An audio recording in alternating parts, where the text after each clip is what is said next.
ಎಲ್ಲಿಯವರೆಗೆ ಹೋರಾಟ, ಎಲ್ಲಕ್ಕಾಗಿ ಹೋರಾಟ, ನ್ಯಾಯಕ್ಕಾಗಿ ಹೋರಾಟ, ಬೇಕೇ ಬೇಕು, ನ್ಯಾಯ ಬೇಕು, ಬೇಕೇ ಬೇಕು. ಜನ ವಿರೋಧಿ ರಾಜ್ಯ ಸರ್ಕಾರಕ್ಕೆ ಧಿಕ್ಕಾರ, ಧಿಕ್ಕಾರ, ಬೇಜವಾಬ್ದಾರಿ ರಾಜ್ಯ ಸರ್ಕಾರಕ್ಕೆ ಧಿಕ್ಕಾರ, ಧಿಕ್ಕಾರ, ಸರ್ಕಾರಿ ವೈದ್ಯಕೀಯ ಕಾಲೇಜು ಕೊಡುವ ರಾಜ್ಯ ಸರ್ಕಾರಕ್ಕೆ ಧಿಕ್ಕಾರ, ಧಿಕ್ಕಾರ, ಬೇಜವಾಬ್ದಾರಿ ಜನಪ್ರತಿನಿಧಿಗಳಿಗೆ ಧಿಕ್ಕಾರ, ಧಿಕ್ಕಾರ, ಬೇಜವಾಬ್ದಾರಿ ಜಿಲ್ಲಾ ಜನಪ್ರತಿನಿಧಿಗಳಿಗೆ ಧಿಕ್ಕಾರ, ಧಿಕ್ಕಾರ, ಜನ ವಿರೋಧಿ ರಾಜ್ಯ ಸರ್ಕಾರಕ್ಕೆ ಧಿಕ್ಕಾರ, ಧಿಕ್ಕಾರ. ಈ ಕೂಡಲೇ ಮೆಡಿಕಲ್ ಕಾಲೇಜ್ ಪ್ರಾರಂಭಿಸಿ ಪ್ರಾರಂಭಿಸಿ ಪ್ರಾರಂಭಿಸಿ, ಪ್ರಾರಂಭಿಸಿ, ಈ ಕೂಡಲೇ ಮೆಡಿಕಲ್ ಕಾಲೇಜ್ ಪ್ರಾರಂಭಿಸಿ ಪ್ರಾರಂಭಿಸಿ ಪ್ರಾರಂಭಿಸಿ, ಪ್ರಾರಂಭಿಸಿ. ಬೇಕೇ ಬೇಕು, ನ್ಯಾಯ ಬೇಕು, ಬೇಕೇ ಬೇಕು. ನ್ಯಾಯ ಬೇಕು, ಎಲ್ಲಿಯವರೆಗೆ ಹೋರಾಟ, ಎಲ್ಲವರೆಗೆ ಹೋರಾಟ, ಏತಕ್ಕಾಗಿ ಹೋರಾಟ, ನ್ಯಾಯಕ್ಕಾಗಿ ಹೋರಾಟ, ಏತಕ್ಕಾಗಿ ಹೋರಾಟ. ನ್ಯಾಯಕ್ಕಾಗಿ ಹೋರಾಟ. 3 ತಿಂಗಳ ಹೋರಾಟ ಯಶಸ್ವಿಯಾಗಲಿ, ಯಶಸ್ವಿಯಾಗಲಿ. ಯಶಸ್ವಿಯಾಗಲಿ, ಯಶಸ್ವಿಯಾಗಲಿ. 3 ತಿಂಗಳ ಧರಣಿ ಹೋರಾಟ ಯಶಸ್ವಿಯಾಗಲಿ, ಯಶಸ್ವಿಯಾಗಲಿ. ಯಶಸ್ವಿಯಾಗಲಿ, ಯಶಸ್ವಿಯಾಗಲಿ. ಈ ಕೂಡಲೇ ಮೆಡಿಕಲ್ ಕಾಲೇಜ್ ಪ್ರಾರಂಭಿಸಿ ಪ್ರಾರಂಭಿಸಿ ಪ್ರಾರಂಭಿಸಿ, ಪ್ರಾರಂಭಿಸಿ. ಜನ ವಿರೋಧಿ ರಾಜ್ಯ ಸರ್ಕಾರ, ಧಿಕ್ಕಾರ, ಧಿಕ್ಕಾರ, ಜನ ವಿರೋಧಿ ರಾಜ್ಯ ಸರ್ಕಾರಕ್ಕೆ, ಧಿಕ್ಕಾರ, ಧಿಕ್ಕಾರ, ಜನ ವಿರೋಧಿ ಜನಪ್ರತಿನಿಧಿಗಳಿಗೆ ಧಿಕ್ಕಾರ, ಧಿಕ್ಕಾರ. 90ನೇ ದಿನಕ್ಕೆ ನಾವು ಕಾಲಿಟ್ಟಿದ್ದೇವೆ. ಇಷ್ಟಾದರೂ ಕೂಡ ರಾಜ್ಯ ಸರ್ಕಾರ ಇದರ ಬಗ್ಗೆ ಗಂಭೀರವಾಗಿ ಪರಿಗಣಿಸದೆ ಹೋರಾಟವನ್ನು ಏನೋ ಕುತ್ಕೊಂಡಿದ್ದಾರೆ, ಬೇಸತ್ತು ಎದ್ದು ಹೋಗ್ತಾರೆ ಅಂತಕ್ಕಂಥ ಒಂದು ನಿರ್ಲಕ್ಷ್ಯ ಧೋರಣೆಯನ್ನು ಸರ್ಕಾರ ಮಾಡ್ತಾಯಿದೆ. ನಾವು ಕೂಡ ಅಷ್ಟೇ ಗಟ್ಟಿಯಾಗಿ ಮಣ್ಣತನವನ್ನು ಹಚ್ಚಿದ್ದೇವೆ. ನಾವು ಸರ್ಕಾರದ ನೋಡಬೇಕಾಗ್ಯದ. ಇವ್ರು ಎಷ್ಟು ಮಂಡ್ ಹಚ್ಚಾರೋ ನಾವು ಅದು 2-10 ಪಟ್ಟು ನಾವು ಮಂಡದೆವು. ನಮ್ಮ ಪ್ರಾಣ ಹೋದ್ರೂ ಪರವಾಗಿಲ್ಲ, ಸರ್ಕಾರಿ ವೈದ್ಯಕೀಯ ಮಹಾವಿದ್ಯಾಲಯ ಸರ್ಕಾರದ ವತಿಯಿಂದಲೇ ಮಾಡಿಕೊಂಡೇ ನಾವು ಇಲ್ಲಿಂದ ಹೇಳ್ಬೇಕಂತಕ್ಕಂಥದ್ದು ಒಂದು ಗಟ್ಟಿ ನಿರ್ಧಾರ ನಾವು ತೆಗೆದುಕೊಂಡಿದ್ದೇವೆ. 89ನೇ ದಿನಕ್ಕೆ ನಾವು ಇವತ್ತು ಆವರತ್ರಿ ಧರಣಿ ಸತ್ಯಾಗ್ರಹವನ್ನು ಪ್ರಾರಂಭ ಮಾಡಿದ್ದೇವೆ. ಇಡೀ ರಾತ್ರಿ ಎಲ್ಲ ಸುಮಾರು 8-10 ಜನ ಎಲ್ಲ ಮುಖಂಡರು ನಾವು ಇವತ್ತು ಇಲ್ಲೇ ವೇದಿಕೆ ಮೇಲೆ ಇದ್ದೆವು. ಇದು ಕೆಲವು ದಿನಗಳವರೆಗೆ ನಾವು ಆವರತ್ರಿ ಧರಣಿಯನ್ನು ಮುಂದುವರಿಸ್ತೇವೆ. ಇದಕ್ಕೂ ಕೂಡ ಸರ್ಕಾರ ಮಣಿದೇ ಇದ್ದರೆ ಇನ್ನೂ ಒಂದು 2-3 ಬೇರೆ ಬೇರೆ ಸ್ವರೂಪದ ಚಳುವಳಿ ಮಾಡ್ತೇವೆ. ಕತ್ತಿ ಚಳುವಳಿ ಮಾಡ್ತೇವೆ, ಕಸಬರಿ ಚಳುವಳಿ ಮಾಡ್ತೇವೆ, ಜೈಲು ಬರೋ ಚಳುವಳಿ ಮತ್ತು ವಿಜಯಪುರ ಬಂದ್ ಕರೆ ಕೊಡೋದು, ರಸ್ತೆ ತಡೆ ಚಳವಳಿ, ಹೀಗೆ ಹಲವಾರು ಚಳುವಳಿಯನ್ನು ಮಾಡಿ ನಂತರ ಸರದಿ ಉಪವಾಸ ಸತ್ಯಾಗ್ರಹವನ್ನು ಕೂಡ ಮಾಡ್ತೇವೆ. ಅದಕ್ಕೂ ಕೂಡ ಸರ್ಕಾರ ಎಚ್ಚೆತ್ತುಕೊಳ್ಳದೆ ತನ್ನ ಮಣ್ಣತನವನ್ನು ಮುಂದುವರಿಸಿದ್ದೇ ಆದರೆ ಹೋರಾಟದ ಒಂದು ಕೊನೆಯ ಘಟ್ಟ ಆಮರಣ ಉಪವಾಸ ಸತ್ಯಾಗ್ರಹ, ನೀರು ಮತ್ತು ಆಹಾರವನ್ನು ತ್ಯಜಿಸಿ ನಮ್ಮ ಪ್ರಾಣವನ್ನು ಲೆಕ್ಕಿಸದೆ ಧರಣಿಯನ್ನು ಕೂಡ್ತೇವೆ. ಆ ಒಂದು ಸಂದರ್ಭದಲ್ಲಿ ಹೋರಾಟಗಾರರಿಗೆ ಏನಾದರೂ ಜೀವಕ್ಕೆ ಅಪಾಯದಲ್ಲಿ ಏನು ಮಂಡತನ ಹಚ್ಚದ ಸರ್ಕಾರ ಜನ ವಿರೋಧಿ, ವಿಜಯಪುರ ಜನ ವಿರೋಧಿ ಏನು ಅನುಸರಿಸ್ತಾ ಇದೆ ರಾಜ್ಯ ಸರ್ಕಾರಕ್ಕೆ, ಅವಾಗ ಗೊತ್ತಾಗ್ತದೆ ಹೋರಾಟಗಾರರು ಏನಪ್ಪ ಸರ್ಕಾರಕ್ಕೆ ಇವರು ತಳಕೆ ನೀರು ತಂದಾರ ಅಂತಕ್ಕಂಥದ್ದು ಸರ್ಕಾರಕ್ಕೆ ಅವಾಗ ಬುದ್ಧಿ ಬಿಟ್ಟಾಗ್ತದೆ. ಯಾಕಂದ್ರೆ ನಾವು ಪದೇ ಪದೇ ಹೇಳಿದೆವು ಸಾವು ಬರೋದು ಒಂದೇ ಸಲ ಅಂತೇಳಿ. ಇದೊಂದು ತೀರ್ಮಾನ ಆಗಲಿ ಇವತ್ತು. ಯಾಕಂದ್ರೆ ಇವತ್ತು 90ನೇ ದಿವಸ ಧರಣಿ ಕೂತರೂ ಕೂಡ ಸರ್ಕಾರ ಯಾವ ಮಗ್ಗಲ್ಲಿ ನಿದ್ದೆ ಮಾಡಕತ್ತದ. ಈ ನಡೀತಕ್ಕಂಥ ಅಧಿವೇಶನದಲ್ಲಿ 4 ಜನ ಶಾಸಕರು ಧ್ವನಿ ಎತ್ತ್ಯಾರ ಇದ್ರ ಬಗ್ಗೆ ಸದನದಲ್ಲಿ. ಸರ್ಕಾರಕ್ಕೆ ಸಂಪೂರ್ಣ ಇದ್ರ ಬಗ್ಗೆ ಮಾಹಿತಿ ಅದ. ಇದ್ರೂ ಕೂಡ ಇದನ್ನು ಯಾಕೆ ಮಾಡುತ್ತಾನೆ ಅಚ್ಚರಿ?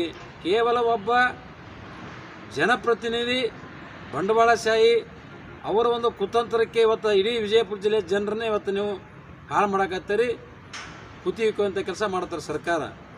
ಇದನ್ನು ಬಿಡಬೇಕು. ಇದನ್ನು ಒಬ್ಬ ಹಿತಾಸಕ್ತಿ ಮುಖ್ಯ ಅಲ್ಲ. ಇಲ್ಲಿ ಇಡೀ ವಿಜಯಪುರ ಜಿಲ್ಲೆಯ ಜನರ ಇವತ್ತು ರೈತಾಪಿ ಮಕ್ಕಳು, ಕೂಲಿ ಕಾರ್ಮಿಕರ ಮಕ್ಕಳ ಒಂದು ಶಿಕ್ಷಣದ ಭವಿಷ್ಯ ನಿಂತದ್ರ ಮೇಲೆ. ಯಾಕಂದ್ರೆ ಬಡ ವಿದ್ಯಾರ್ಥಿಗಳು ಇವತ್ತು ಶಿಕ್ಷಣ ಕಲಿಬೇಕಂತಂದರೆ ಇದು ಖಾಸಗಿದವ್ರ ಕೈಯಾಗ ಕೊಟ್ರೆ ಮಂಗನ ಕೈಯಾಗ ಮಾಣಿಕ ಕೊಟ್ಟಂಗೆ ಹಾಕದು. ಇದು ಮತ್ತೆ ಬಡ ವಿದ್ಯಾರ್ಥಿಗಳು ಅನ್ಯಾಯ ಹಾಕದು. ಅದು ಖಾಸಗಿ ಮಾಡೋದಾದ್ರೆ ಸರ್ಕಾರ ಎದಕ್ಕೆ ಬೇಕು? ಹಂಗಾರೆ ಅವಶ್ಯಕತೆ ಏನದ? ನಿಮಗೆ ನೀಗಿಲಿಲ್ಲ ಅಂತಂದ್ರೆ ವಿಧಾನಸೌಧ ಕೂಡ ಖಾಸಗೀಕರಣ ಮಾಡಿ ದೇಶದಾಗ ದೊಡ್ಡದಾರಲ್ಲ ಅದು ಉದ್ದಿಮೆದಾರರು ಕೋಟಿ ಅಂತ ಹಣವನ್ನು ಏನು ಗಳಿಸಿದಾರಲ್ಲ, ಅಂಬಾನಿ ಆ್ಯಂಡ್ ಕಂಪ್ನಿ ಅಂಥವ್ರಿಗೆ ಕೊಟ್ಬಿಡ್ರಿ ವಿಧಾನಸೌಧ ಎಲ್ಲ. ನಿಮ್ಮದೇನು ಕೆಲಸದಲ್ಲಿ ಅದ್ರ ಅವಶ್ಯಕತೆ ಇಲ್ಲ ಆಡಳಿತ ಮಾಡೋದು. ನಿಮ್ಮ ನಂಬಿ ಜನ ಓಟ್ ಹಾಕಿದ್ರೆ ಇವತ್ತೆಲ್ಲನೂ ಖಾಸಗೀಕರಣ ಮಾಡೋದಾದ್ರೆ ಸರ್ಕಾರನೂ ಖಾಸಗೀಕರಣ ತಿಳ್ಕೊಂಡು ಘೋಷಣೆ ಮಾಡಿರಿ. ನಿಮ್ದು ಯಾರ್ದು ಅವಶ್ಯಕತೆ ಇಲ್ಲ. ಮತ್ತು ಮಂತ್ರಿ ಅಂದರೆ ಸರ್ಕಾರ, ನೀವು ಮುಖ್ಯಮಂತ್ರಿನ ಸರ್ಕಾರ. ಮತ್ತು ನಿಮಗೇನು ಮಾಡೋಕ್ಕೆ ಆಗಂಗಿಲ್ಲ, ಸರ್ಕಾರದ ರೊಕ್ಕನೇ ಇಲ್ಲ ಅಂತಂದರೆ ಸರ್ಕಾರದ ರೊಕ್ಕ ಎಲ್ಲಿ ಹೋಯ್ತು? ಜನರು ಕಟ್ಟಂಥ ತೆರಿಗೆ ಹಣ ಎಲ್ಲಿಗೆ ಇಟ್ಟಿರೋದೆಲ್ಲ ಏನು ನುಂಗಿ ನೀರು ಕುಡಿದ್ರೆ ಲೂಟಿ ಮಾಡಿರಿ ಏನು ಮಾಡಿರಿ ಅಂತಕ್ಕಂಥದ್ದು ಜನಕ್ಕೆ ಒಂದು ಶ್ವೇತಪತ್ರ ನೋಡಿಸ್ರಿ. ದುಡ್ಡು ಎಲ್ಲಿ ಹೋಯ್ತು, ಜನರು ದುಡ್ಡು ಏನು ಮಾಡಿರಿ ಅಂತಕ್ಕಂಥದ್ದನ್ನು ಶ್ವೇತಪತ್ರ ಹೊಡಿಸುವಂಥ ಕೆಲಸ ಮಾಡಬೇಕು.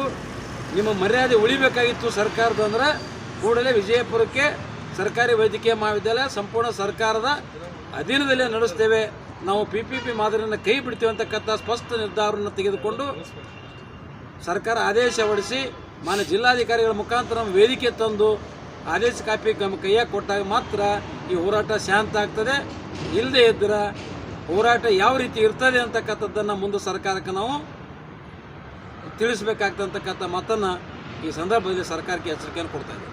ಅರವಿಂದ್ ಕುಲಕರ್ಣಿ, ಅಖಂಡ ಕರ್ನಾಟಕ ರೈತ ಸಂಘದ ರಾಜ್ಯ ಪ್ರಧಾನ ಕಾರ್ಯದರ್ಶಿ. ಇವತ್ತಿನ ದಿವಸ ಏನು ಈ ರಾಜ್ಯ ಸರ್ಕಾರ ಇದೆ, ಇವತ್ತು ಶ್ರೀಮಾನ್ ಸಿದ್ದರಾಮಯ್ಯನವ್ರ ಸರ್ಕಾರ, ಅವರಿಗೆ ಜನಗಳ ಹೋರಾಟದ ಬಗ್ಗೆ ಯಾವುದೇ ಕಾಳಜಿ ಇಲ್ಲ ಅಂತ ಅನಿಸ್ತಾ ಇದೆ. 89 ದಿವಸ ಆಯ್ತು ಇವತ್ತಿಗೆ, ನಾಳೆಗೆ 3 ತಿಂಗಳ ಭರ್ತಿ ಆಗ್ತದೆ. 3 ಮಂತ್ಸ್ವರೆಗೆ ಹೋರಾಟ ನಡೀತಾ ಇದೆ. ಪ್ರತಿದಿನ 100 ಜನ ಬಂದು ಇಲ್ಲಿ ಧರಣಿಯಲ್ಲಿ ಭಾಗವಹಿಸ್ತಾ ಇದ್ದಾರೆ, 100 ಸಂಘಟನೆಗಳು ಸಪೋರ್ಟ್ ಮಾಡಿದ್ದಾರೆ. ಇಡೀ ಜಿಲ್ಲೆಯ ಜನತೆ ಇದರ ಬಗ್ಗೆ ಬೆಂಬಲವನ್ನು ವ್ಯಕ್ತಪಡಿಸಿದ್ದಾರೆ. ಆದರೆ ರಾಜ್ಯ ಸರ್ಕಾರ ಮಾತ್ರ ಯಾವುದೇ ಒಂದು ಸ್ಪಷ್ಟ ತೀರ್ಮಾನ ಇವತ್ತಿನವರೆಗೆ ತಗೊಂಡಿಲ್ಲ. ಈಗ ಬೆಳಗಾವಿ ಅಧಿವೇಶನದಲ್ಲಿ ನಡೆಯುವ ಸಂದರ್ಭದಲ್ಲಿ 4 ಜನ ಶಾಸಕರು ಈ ಮೆಡಿಕಲ್ ಕಾಲೇಜ್, ಸರ್ಕಾರಿ ಮೆಡಿಕಲ್ ಕಾಲೇಜ್ ಬೇಕಂತೇಳಿಬಿಟ್ಟು ಧ್ವನಿನ ಎತ್ತಿದ್ದಾರೆ ಅಸೆಂಬ್ಲಿನಲ್ಲಿ. ಆದರೆ ಸರ್ಕಾರದಿಂದ ಸ್ಪಷ್ಟ ಉತ್ತರ ಇಲ್ಲ. ಸರ್ಕಾರಿ ಮೆಡಿಕಲ್ ಕಾಲೇಜು ಮಾಡ್ತೀವಿ ಅಥವಾ ಇಲ್ಲ ಅನ್ನೋದು ಸ್ಪಷ್ಟ ಉತ್ತರ ಇಲ್ಲ. ಬರೀ ಜಿಲ್ಲಾ ನಾಯಕರು, ಜಿಲ್ಲಾ ಮುಖಂಡರಿಗೆ ಕೇಳಿಬಿಟ್ಟು ಮಾಡ್ತೀವಿ ಅಂತೇಳಿ medical education minister doctor Sharan Prakash Patil ಹೇಳಿದ್ದಾರೆ. ಆದರೆ ಇದು ಸಮರ್ಪಕವಾದಂಥ ಉತ್ತರ ಅಲ್ಲ. ಜಿಲ್ಲೆಯ ನಾಯಕರು, ಜಿಲ್ಲೆಯ ಇನ್ಚಾರ್ಜ್ ಮಿನಿಸ್ಟ್ರು ಅವ್ರದ್ದೆಲ್ಲ ಬೆಂಬಲ ಇದಕ್ಕೆ ಇದ್ದರೆ ಸರ್ಕಾರಕ್ಕೆ ಏನು ತೊಂದರೆ ಇದೆ ಮಾಡಲಿಕ್ಕೆ? ಅವ್ರು ಯಾಕೆ ಇವ್ರ ಮೇಲೆ ಇವರು ಆಗ್ತಾ ಇದ್ದಾರೆ? ಸರ್ಕಾರ ಮನಸ್ಸು ಮಾಡಿದರೆ ಕೂಡಲೇ ಡಿಕ್ಲೇರ್ ಮಾಡ್ಬೋದು. 150 ಎಕರೆ ಜಮೀನಿದೆ, ಎಲ್ಲ ಮೂಲಭೂತ ಸೌಕರ್ಯಗಳಿದೆ ಅಂದರೆ ಏನೂ ಇರಲಾರದ ಜಿಲ್ಲೆಗಳಿಗೆ ಕೊಟ್ಟಿದ್ದಾರೆ. ಭೂಮಿ ಖರೀದಿ ಮಾಡಲಿಕ್ಕೆ ದುಡ್ಡು ಕೊಟ್ಟಿದ್ದಾರೆ. ಇಲ್ಲಿ ಎಲ್ಲನೂ ಇದ್ದು ಕೂಡ ಅದಕ್ಕೆ ಮೆಡಿಕಲ್ ಕಾಲೇಜ್ ಶಾಂಕ್ಷನ್ ಮಾಡಲಿಕ್ಕೆ ಮೀನಮೇಷ ಎಣಿಸ್ತಾ ಇದ್ದಾರಲ್ಲ. ಯಾಕೆ ನಾವು ಇವತ್ತು ಅನಿರ್ದಿಷ್ಟ ಧರಣಿ, ಅಹೋರಾತ್ರಿ ಧರಣಿ ಸ್ಟಾರ್ಟ್ ಮಾಡಿದ್ದೀವಿ.